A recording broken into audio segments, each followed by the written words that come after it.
Hello and welcome to this month's Police Report. I'm Don Cheadle, and oh boy, do we have some stories that will butter your biscuits.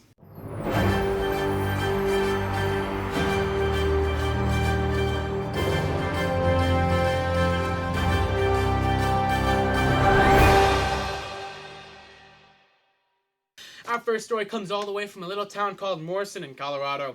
Now, if you hate squirrels as much as I do, you may be delighted to hear that they are the current carriers for the bubonic plague. Yes, that's right, folks. The one that killed 1/3 of Europe's population. It's back and it has a taste for squirrels.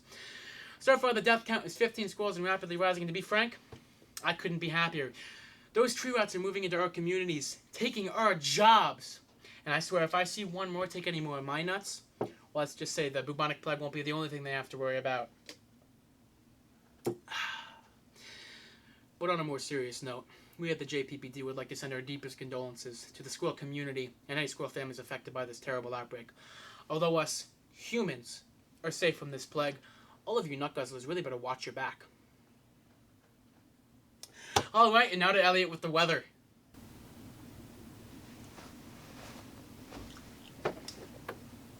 It's warm. Go to the beach.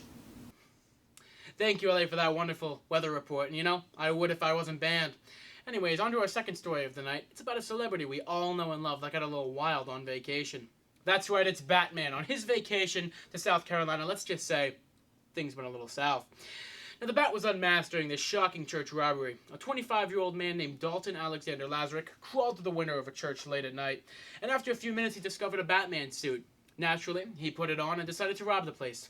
I mean, we've all really been there.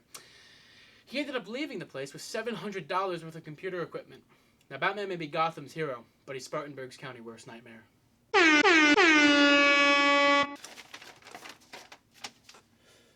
I've just gotten word that the long-sought-after collaboration between Crocs and KFC has finally happened.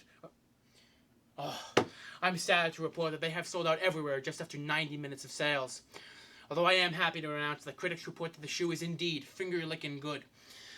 I'm going to send it over to Andrew for sports. Hello, Bladers, and welcome back to Blade Nation. I'm your host, Blade Master XX Lightning Drago 68. Today, we're not talking about the meta of Beyblade, because we know that Hell Salamander's the strongest Bay around. What we're really talking about is the greatest and most controversial parts of the Bay community. That's right, the knockout and play areas. Now, we all hate when our opponent knocks us out of the arena, but what happens if you outspin your opponent while you're in the knockout zones? We don't know. There's no rulings on it. This game's outdated and stupid. I spent 2 hours trying to research it and nothing. Well, that's it for this week on Blade Nation. Thank you for watching. Now back to Don Cheadle. Let it rip, my fellow Bladers, am I right?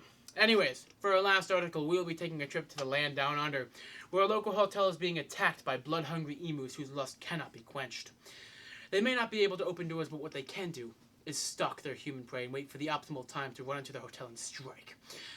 Once they have penetrated the defenses of the hotel, they proceed to poop in the lobby and steal food, drinks, and the keys of hotel restaurant patrons. Now, why are the emus doing this?